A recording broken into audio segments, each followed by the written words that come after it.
Bonjour nos très chers fidèles téléspectateurs et à Canal Kin Télévision, chaîne YouTube. Tous ces pelikoye babino et belé kolanda biso nangonga oyo tozali na kati ya émission na biso et bengami question d'actualité. Na kati ya émission na biso tozako présenter bino information na biso brute ndenge tozweli yango ndenge pe tozako pesela bino. Na mokolo na lelo nga wa bino mi consti to yambi président ya ba bembiste azali pe cadre ya MLC abengami boye na kombo ya mwana mboka René Bonganga a yeko répondre na ba propos ya mwana mboka Jean-Marc Kabund a PCP position na ye lokola membre to cadre ya MLCT lokola pe président ya ba bembiste te donc ba propos nyonso a tenir awa eza ko engager ye moko lokola mutu to landa ye.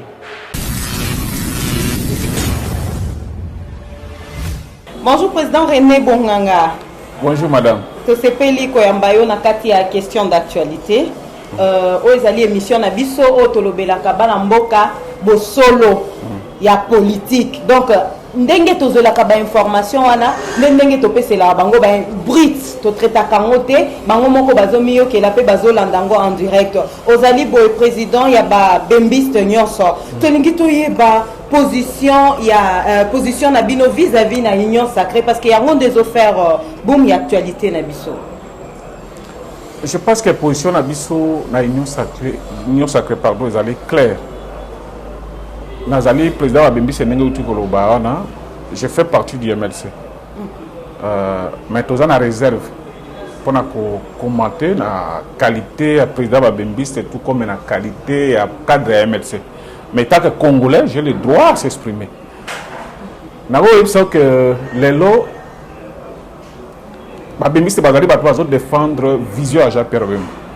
Et quand Jean-Pierre Bemba jusqu'à présent lobby le bamoko contrainte, tous continuer à croire toujours dans l'union sacrée. Jusqu'à preuve du contraire. Voilà. Mais pourquoi MLC beaucoup qui cause en réserve parce que bossi bo adhérer na kati à union sacrée. Donc ceux qui besoin en réserve toko profiter to confirmer balamoko ba information tozozwa na ba télévision na biso.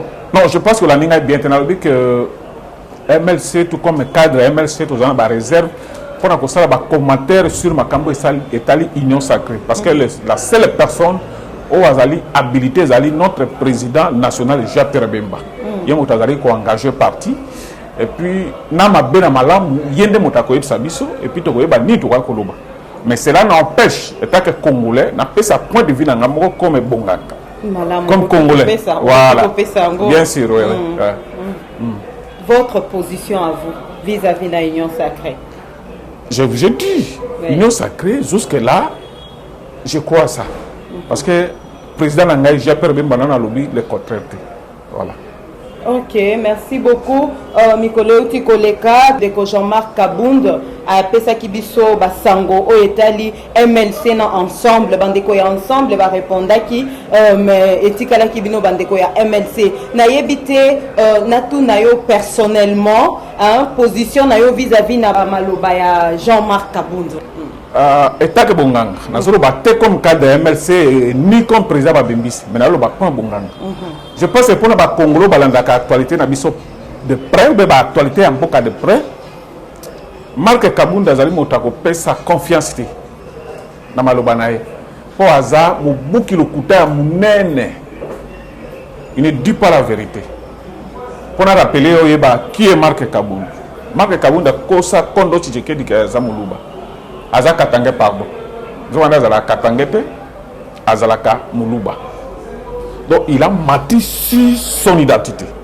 Il faut y avoir. Et là, et là, quand il balé, Marc Kabund, premier vice-président de l'Assemblée nationale. Pour conseiller qui va député Makambo. Vous voyez, on a ça va Congolais, il a sa confiance. Tous les Kabou à l'Obaki. Pour la Sabino qui a Kosaki. Autour de la communiqué conjoint à MLC ensemble, alors que Makambouana et le Wamakiti. Et en dehors de ça, outi kolanda pe député à MLC Mbao ou azo fait partie de l'équipe wana ya task force alors que makambo wana elubama kiti bon natangi communiquer konzo MLC assemble natangi député Mbao qui est du MLC bato bakoloba te ozo défendre parce que déjà bato MLC mais Faki Diongo azani moto assemble ni moto MLC auti koloba clair alors makambo jamaka alobi ezalo kuta et puis Félix Motatinda qui était à l'Oba donc mais le monsieur, mais comme on continue, comment il a qui se porter garant qu'on paie sa information au nom il y a chef de l'État pendant que Batindi était. Non, Albaki Makambo, non, chef de l'État. Au contraire, à énerver qui chef de l'État. Bon, façon à le qui a un tant c'est comme si c'est lui le président. Pour le que tant que Balobi Bongo, j'ai dit au président de la République, niet. Or, Moutako, c'est le président de la République. Il a dit niet, c'est que c'était d'un commun accord. Autant qu'on a sa message. Non, mais le président de la République est une fois qui dit que le bague Makambouana, Mak Kabunda Lobby, n'a bien monté. Vous comprenez? Donc, Azamo, moteur va le couta, vous ne saurez jamais que Madame Monokonaï. Vous comprenez, madame? C'est ça que je vous ai dit.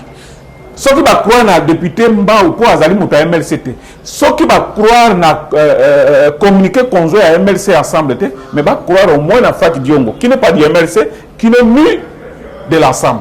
Alors, Babilo Kouana, problème est à Marc Kaboun des Zali que depuis à Salaka séance, il y a comme Matapunda, na Kingatat.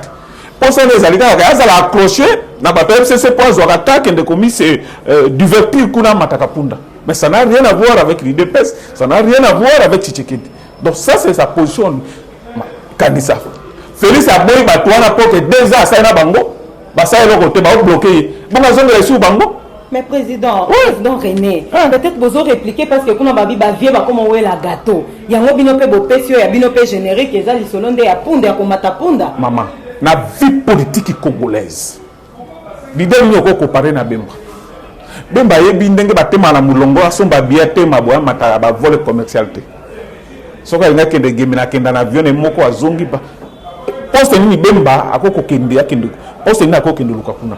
Je pense que na on rappelle aux amaloba ya Faki Diongo qui n'est pas du MLC ozomo batala toi ba congolais biso na poto ebani bon le bala aux amama journaliste zo tuna ka otuna mais yebi ke Bemba ko kende jamais ko luka poste po o nyoso o batwa ko za ngona mukili sana. Vous comprenez? Marc Kaboun, bon, Batoloko la biso, même Nangana Marc Kaboun. Ce que tu es biso, dans la vie sociale, il n'y a pas match. C'est ça le coup là, jour et la nuit. Vous comprenez? Alors, ce que vous avez bien battu que nous Kaboun, non, ça. Mais pour l'intérêt, ni Jean-Marc Kaboun, Azoloba Makamboyo. Mais Montalo Kouta, à côté de Montalo Kouta, à Koufaka Montalo Kouta. C'est comme ça, c'est simple à comprendre. C'est ça qu'on comprend. Mais par contre, on a ensemble, les appels à députés na bango à téléma qui défendre que oui, ensemble les a divisés en deux. Pour na likambo Jean-Marc. C'est faux, c'est faux. Je vous dis, c'est faux. C'est faux. Donc on va se rebeller contre. Non, ce n'est pas se rebeller. Non, je ne suis pas rebellé. Je ne suis pas rebellé. Ce qui va de la Copenhague qui mouille dans Zangité, parce que mon tozo le bézaille. Alors, ce qui Félix Alobas sont de la balienne à yé, il y a ces missions dans la quantité. Tout comme position dans la bongang. Au Cameroun, on n'a pas diable. Les raisons de la bango, qu'est-ce que cela veut dire? Mais Mwindo Zangi a insisté sur cahier de charges. Mais cahier de charges, c'est parce qu'ils allaient clair. Le débat sur des principes, non le partage des gâteaux. Madame, il y a une histoire à Bemba, il y a une histoire à MLCT. MLC, c'est un mouvement politico-militaire. Banda Gaberon, Lusaka, San City. Bemba, on a la prison. Atindi biso 2 fois la négociation. C'est dit, et si on va le Congo, Bemba Zalaka toujours prêt que tout le Congo pour n'avoir intérêt à Congolais. Quand vous allez dans la prison, oui, Kabila Benga papa moko na Togo, Kodjo, ayaka pour organiser toujours dialogue. Bemba le babo kene beaucoup de gouvernement. C'est pour dire que ce qui nous intéresse, ce n'est pas les postes. Ce n'est pas les postes, mais la vie des Congolais. Le peuple d'abord. Le peuple d'abord, c'est leur on est à la façade. Moi, la biche est à sort, biche est d'autres tenus. Mais bien, tu es congolais. Bon, par exemple, tu as un peu de chien na yeza chien na bembat. Est-ce que ça n'a pas de bemba senga bino que bon le mec na combien au tindi langa. Bon ça n'a pas intérêt à congolais. Vous en a souci que la congolais va la informer. C'est pour ça que le bateau va finir na coup de nation na bino comment bonabo. Qui peut le faire ici?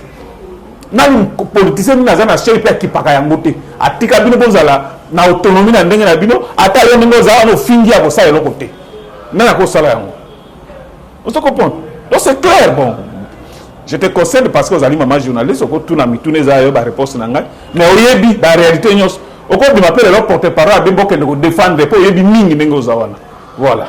Bon, merci Président pour nous éclaircir sur un sujet à Makambetali message Jean-Marc Kabunda à Dufisaki Tulingi Toye Balikambo Etali Zando Grand Marché Ezali Kambo moko oyo touché ba peuple congolais na tongo ya lelo parce que décision ekoya ki na gouverneur de la ville bakanga Grand Marché et ba maman bakende ki kolelela Denise première dame na biso pe bazwa ki lisusu mokano ya ko annuler décision wana bafungola Grand Marché bandeko bay bandenge nini ya kobunisa vie na bango awa déjà ba annoncer rentrée scolaire kala mingi te ba classe ezo banda ba maman bazomi tu na sikoyo ndenge nini bakobundisa ko gagner pain na bango parce que musala wana ndepesa ka bango moi quelque chose mais na tongo ya lelo toza ko affirmer que marché wana ekangami donc malgré recours ba kimela ki pa ya première dame marché eza toujours fermé na yebité ozali analyste politique président René yebisa biso point de vue na on a likambo état que congolais zo sala ngai pasi pe mao oyebi que jusque là gouvernement na biso azali capable de kopesa bato misala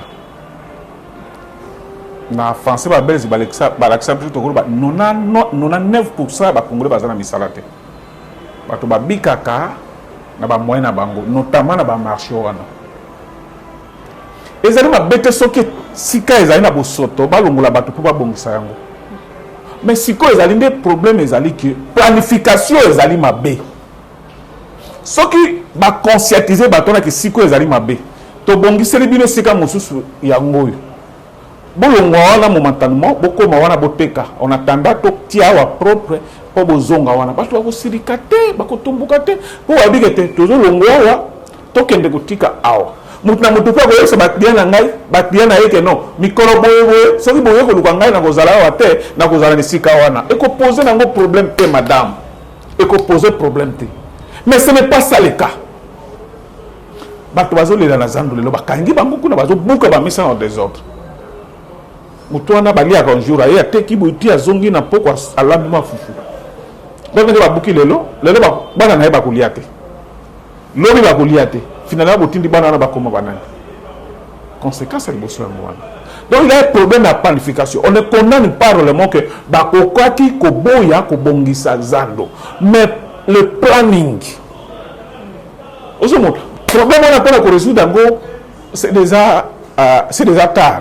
Ce qu'il faut faire la minute ezali ko sursoir mesure wana babanda sikoyo babengaka campagne de sensibilisation ba yebisa batona ke toujours kanga pona boye mais on attend bokende sika boye to bongisi babengi pe batona balaxi bango ba étalage et après ba ekolongola bango donc moi je demande présentement de sursoir ça.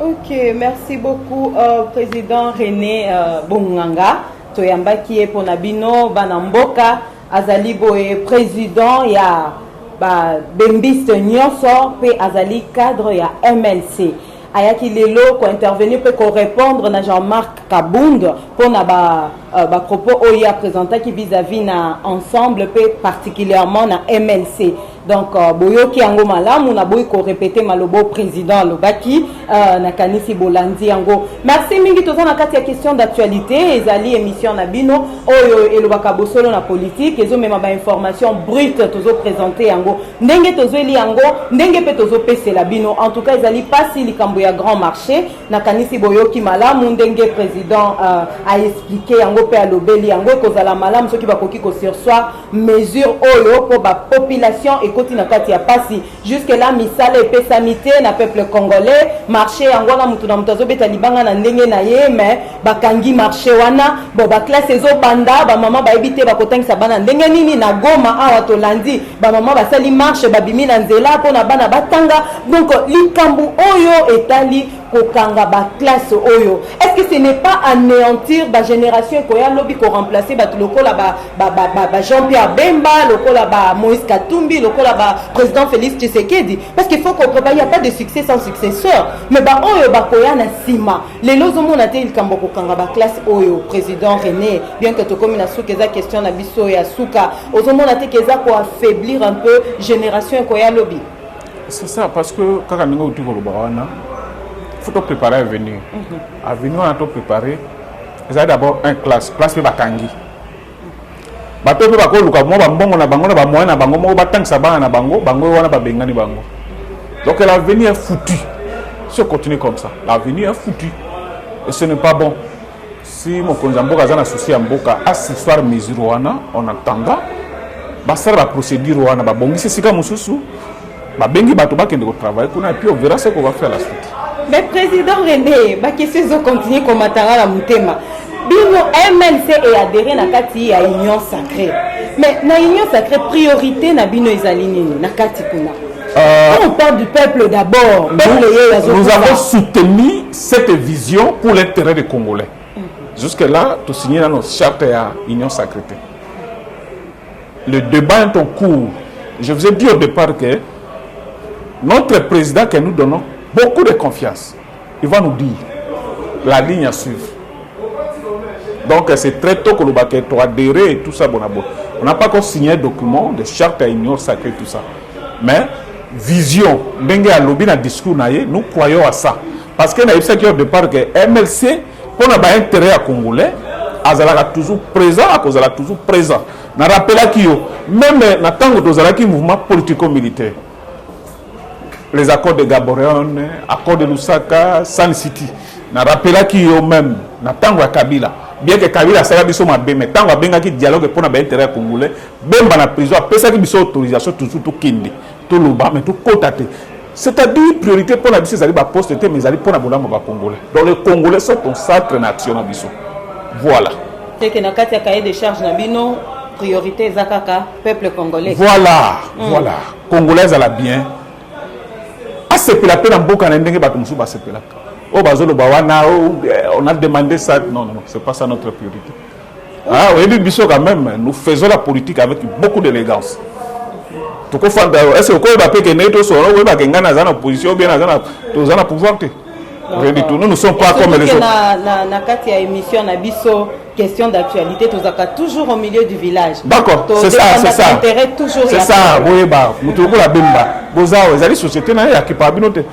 Ce qui parle de ça, c'est master. Ah, vous avez un peu à ça. Ata papa na wepo yoza mona muke o aisa ka mona bemba temi na mulongo boye amata vol privé ba vol commercial qui est quelque part. Il a tout. Il n'a pas un intérêt qui ne quoi que ce soit, mais c'est l'intérêt du Congo. Mais Boboya qui likambia FCC awa boadere na kati ya union sacrée bandeko bazali ko affirmer ngo que batindami na autorité morale na bango azali Joseph Kabila pona ko adhérer na. Non, Félix a rompu avec ces gens-là. Ils allaient pas manigache ya Marc Kabund pour amataka punda. Pour amataka punda, punda wana mata banda butama. Mamimanga même na jardin géologique était pour amataka. Et non mona que ce qui a raté c'est ça le problème. Apparemment, vous avez un conflit qu'on a Jean-Marc Kabund. Parce que plus vous s'attaquez, non, je dis que propos à lobby, ils allaient pour faciliter récite à l'union sacrée. Ils ont facilité récite à vision je vous dis que Félix Kabund na FCC que Bazama a bloqué à perdre 2 ans ça le locomoto et au yebi en maman. Si qu'on y a aux hommes de la banque, pour passer ici sous ligne, on va s'arrêter pendant 18 ans. C'est ça le problème. Là, il y a un CP qui. Là, il y a au Colombo, mais il y a Félix pour attendre par Kabila. Mais depuis la Kabila, on commence au CP. Mais si qu'on est là, on appelle la Kanda Marc Kabila. Que pas tout au boy, à deux hommes, ça va nous pourquoi. C'est ça le problème.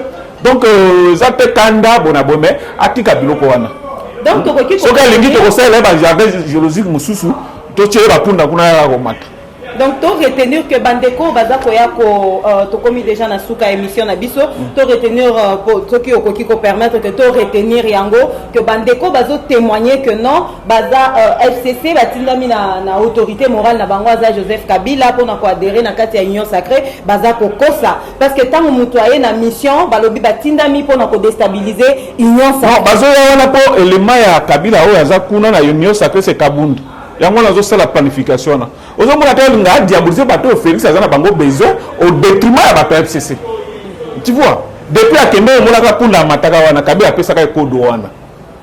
Il faut ça tout bango kaka. Bon, c'est inconcevable.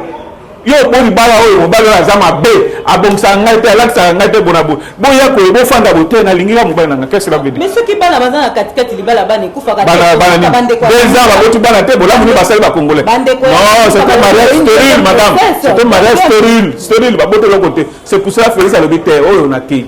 Mais les bala ils ont promettre les amis oyo ya union sacrée. On comprend? Ah voilà. On va congolais va espérer ça. Pour Kabila ko ça. Kabila ta lendi na ko fane na katanga. Moi, Kabul likamuni.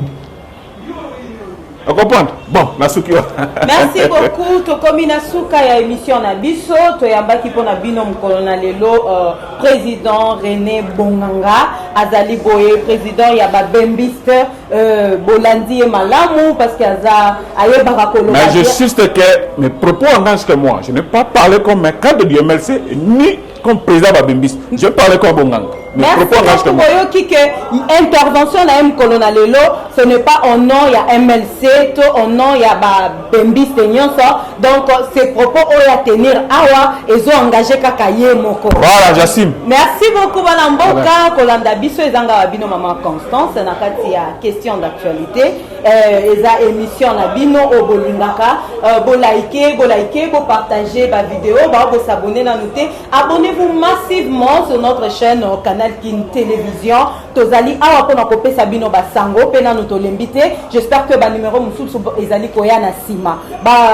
Bande konyoso bazana ba suggestion na bango, tozana numéro na ba ya écran na biso, bo hésiter te kokomela biso. So qui peut olingi ko participer de loin ou de près na kati ya émission oyo okoki kokomela biso toujours na numéro wana ezape na WhatsApp. Merci mingi na patience, merci kolanda biso, merci na président René Bongo. C'est moi qui vous remercie madame. Merci et bonne suite.